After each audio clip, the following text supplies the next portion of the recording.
अब सभी को जय मसीह की ओर। आज हम पढ़ेंगे इफिसियों की पत्री उसके 5 अध्याय उसके 14वीं आयत से पढ़ेंगे। और आज का हमारा टॉपिक है ज्योति की संतान कौन है। तो यहाँ पे लिखा है कि हे सोने वाले जाग और मुर्दों में से जी उठ, तो मसीह की ज्योति तुझ पर चमकेगी। इसलिए ध्यान से देखो कि कैसी चाल चलते हो, निर्बुद्धियों के समान नहीं परंतु बुद्धिमानों के समान चलो। अवसर को बहुमूल्य समझो क्योंकि दिन बुरे हैं, इस कारण निर्बुद्धि ना हो पर ध्यान से समझो कि प्रभु की इच्छा क्या है। हालेलुया। आइए मिलकर प्रार्थना करें। धन्यवाद मेरे आसमानी खुदा, मेरे परमेश्वर पिता, मेरे प्रभु जी, सुंदर समय, बहुमूल्य समय, कीमती समय के लिए आपका धन्यवाद मेरे पिता। प्रभु जी आज का वचन आपके कलाम से मेरे पिता आप हर एक से बातें करें। जितना आपके बेटा बेटे आज के वचन देखे सुने वो आशीष पाए, बरकत पाए और ज्योति में चलने पाए। पिता परमेश्वर जागने वाले, प्रार्थना करने वाले, आपकी ज्योति में चलने वाले बने और आपकी ज्योति इनके ऊपर चमके मेरे पिता। आज से ये पिता परमेश्वर चमकने पाए, इनके अंदर तेरा स्वभाव, तेरा चरित्र, तेरी ज्योति इनके जीवन से चमके, दूसरे के लिए आशीष कारण बने, ऐसा इनका जीवन बने। यीशु मसीह नाम से मैं प्रार्थना करता मेरे खुदावन। आज से आज़ाद होने पाए, ज्योति में चले और तेरे मार्ग पर चल, तेरे राज्य की वारिस बने मेरे पिता। हर एक तरह आत्मा शांत है मेरे पिता। प्रार्थना सुना आशीष का धन्यवाद मेरे ईश्वर राजा। ये प्रार्थना दो भाई यस्सु तेरे मीठे मधुर नाम से मांगते हैं, आमेन। तो मेरा जी जो हमने यहाँ पर इफिसियों 5 अध्याय उसके 14वीं आयत से हमने पढ़ा कि हे सोने वाले जाग और मुर्दों में से जी उठ, तो मसीह की ज्योति तुझ पर चमकेगी। इसलिए ध्यान से देखो कि कैसी चाल चलते हो, निर्बुद्धियों के समान नहीं परंतु बुद्धिमानों के समान चलो। हालेलुया। मेरा जीजो यहाँ पर एक बहुत महत्वपूर्ण विषय रखा है कि हे सोने वाले जाग और मुर्दों में से जी उठ, तो मसीह की ज्योति तुझ पर चमकेगी। मेरा जी जो ये बातें उस व्यक्ति से कहा गया है जो प्रभु यीशु मसीह को प्रभु अपना मानता, उद्धारकर्ता मानता, लेकिन प्रार्थना नहीं करता है, प्रार्थना करना छोड़ दिया है और प्रभु के मीटिंग में ज़रूर जाता है, वचन पढ़ रहा है लेकिन प्रार्थना नहीं कर रहा है। वो सो रहा है, प्रार्थना के समय भी वो सोते रहता है, छोटी सी प्रार्थना 5 मिनट की करके सो जाता है। ऐसे लोगों को प्रभु यीशु मसीह कहता है कि हे सोने वालों जाग मुर्दों से जी उठ, तो मसीह की जो तुझ पर चमकेगी। हालेलुया। मेरे अजीजों, जब तक हम प्रार्थना योद्धा नहीं बनेंगे तब तक आपके ऊपर प्रभु की ज्योति नहीं चमकेगी। और ज्योति क्या है? ज्योति एक प्रभु यीशु मसीह का प्रकाशन यानी प्रभु यीशु मसीह की आत्मा को दर्शाता है। क्योंकि जब यीशु मसीह के ऊपर जब आत्मा आया, जब वो यीशु मसीह को जब पकड़ने वाले थे, उसी रात को जब वो प्रार्थना कर रहा था, तब लिखा है कि यीशु मसीह के ऊपर जब ज्योति चमकी और वे आग सा उसका रूपांतर हो चुका था, यानी कि उसके ऊपर परमेश्वर का प्रकाश आ चुका था।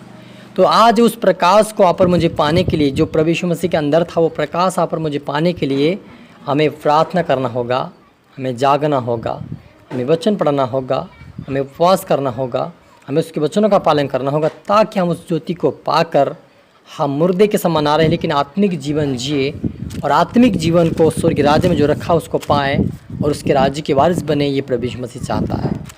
तो आप पर मुझे उस जीवन को पाने के लिए हमें जागना है और प्रार्थना करना है। लिखा है कि इसलिए ध्यान से देखो कि कैसी चाल चलते हो, निर्बुद्धियों के समान नहीं परंतु बुद्धिमानों के समान चलो।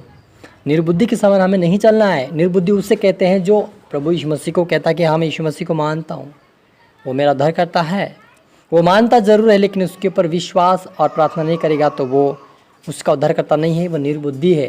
क्योंकि उन्होंने जब प्रभु यीशु मसीह को ग्रहण किया, उसके जीवन में चंगाई को पाया, जब प्रभु को अपना लिया, लेकिन वो प्रार्थना नहीं कर रहा है, वचन नहीं पढ़ रहा है, प्रभु के ऊपर ध्यान नहीं दे रहा, सो रहा है और जग नहीं रहा, प्रार्थना नहीं कर रहा, ऐसे लोगों को परमेश्वर कहता है कि ध्यान से चलो, बुद्धिमान के समान चलो, निर्बुद्धि ना बनो, क्योंकि दिन बुरे हैं। अवसर को बहुमूल्य समझो क्योंकि दिन बुरे हैं। मेरे अजीजों, दिन बुरे आने वाले हैं और चल भी रहे हैं, लेकिन ख़ास तौर पे देखा जाए दिन बुरे चल रहे हैं, लेकिन ऐसे दिन आने वाले हैं। प्रभु यीशु मसीह साहब कहा था कि मेरे आने के समय में, मेरे आने के अंत के समय में ऐसे दिन आएंगे, ना कभी वो ऐसा हुआ था ना कभी ऐसा होने वाला, ऐसे दिन आएंगे। लोग विलाप करेंगे, शोक करेंगे, विलाप करेंगे, दुख उठाएंगे, आंसू को अपने आँखों में आंसू रहेंगे और एक दूध पिलाती हुई माँ अपने बच्चों के लिए हाय हाय करेगी। वो दिन रहेंगे। इसलिए आप पर मुझे जागना है, प्रार्थना करना है, वचन पढ़ना है, बुद्धिमान के समान चलना है अवसर को बहुमूल्य समझे, क्योंकि आपके पास जो समय अभी का है वो आपके लिए बहुमूल्य है मेरे जीजो। हम सोचते कि यीशु मसीह अभी तक नहीं आया है, वो हो सके बाद में आएगा, तब तक हम अपनी मर्जी का जीवन जी ले, संसार का जीवन जी ले। अपने हमारे मन में ऐसी इच्छाएँ जगती है, हमारे इस मन में इच्छाएँ होती है, लेकिन हमें इस इच्छाओं को दूर करना है, क्योंकि ये शारीरिक इच्छा है। और आत्मिक इच्छा क्या है? हमें तैयार रहना है। एक सैनिक क्या होता है? वो सोते हुए भी अपने जीवन में, अपने मन के अंदर भी वो जगा हुआ रहता है। अगर कोई उसे टच भी कर दे हल्का सा, फट से खड़ा हो जाता है, क्योंकि उसको पता है कि मुझे युद्ध लड़ना है। तो आप और मुझे भी युद्ध लड़ने के लिए तैयार रहना है, हमें प्रार्थना करना, वचन पढ़ना है, बुद्धिमान बनकर और समय को बहुमूल्य समझकर हमें प्रार्थना करना है, क्योंकि हम नहीं जानते कि हमारा कब मृत्यु हो जाए। बहुत सारे दास लोग, बहुत सारी दासी लोग, बहुत सारे विश्वासी लोग मर चुके हैं, और वे उनका ये नहीं पता कि वो कहाँ गए हैं, स्वर्ग या नरक गए, क्योंकि हमें नहीं पता है। क्योंकि परमेश्वर ने अभी तक किसी का न्याय नहीं किया है। जब न्याय करेगा तो हर एक को सिंहासन के सामने खड़ा होना होगा, और अपने कर्म और प्रतिफल, जो हमें कर्म किया है, जो हमने परमेश्वर के लिए जो किया है, जो काम किया है, उसका प्रतिफल हमें एक दिन देगा।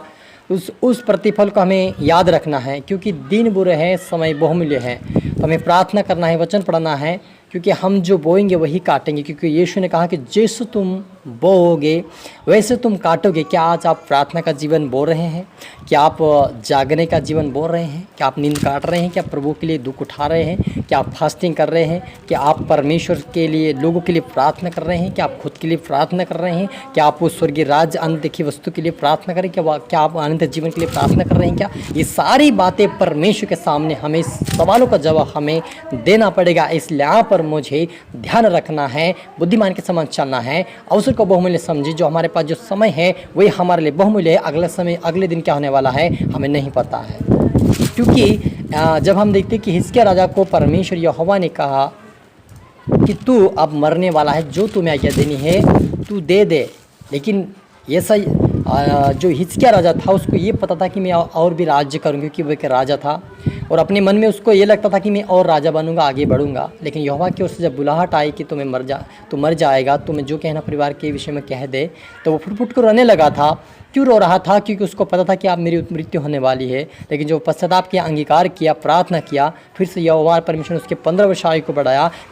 यदि आज हमारा जीवन में कोई चाल चलन सुधर नहीं रहा, हमारा बोल चाल नहीं सुधर रहा, हमारा स्वभाव, हमारा चरित्र नहीं सुधर रहा है, तो आपको प्रार्थना की आवश्यकता है, आपको वचन की आवश्यकता है, आपको फास्टिंग की आवश्यकता है, ताकि आप उसमें सुधार करके और प्रार्थना करके आत्मिक जीवन जीकर आप परमेश्वर के राज्य में प्रवेश कर सको। क्योंकि परमेश्वर ने आप पर मुझे इसीलिए चुना है ताकि उसकी ज्योति हमारे ऊपर चमके और हम दूसरों के लिए ज्योति का कारण बन जाए। क्योंकि यीशु ने कहा जगत की ज्योति मैं हूँ। ये वचन यूहन्ना के अंदर लिखा 8 के अंदर। दूसरा वचन लिखा है कि जगत की ज्योति तुम हो, मत्ती 5 के अंदर। तो हम ज्योति बनेंगे कब? जब हमारे ऊपर प्रभु की ज्योति आएगी, तब हम दूसरों के लिए ज्योति का और आविष्कार बनेंगे। तो ऐसा हमें प्रार्थना करना, वचन पढ़ना, ताकि हम उसके राज्य के वारिस बने। और आए हम मिलकर प्रार्थना करें।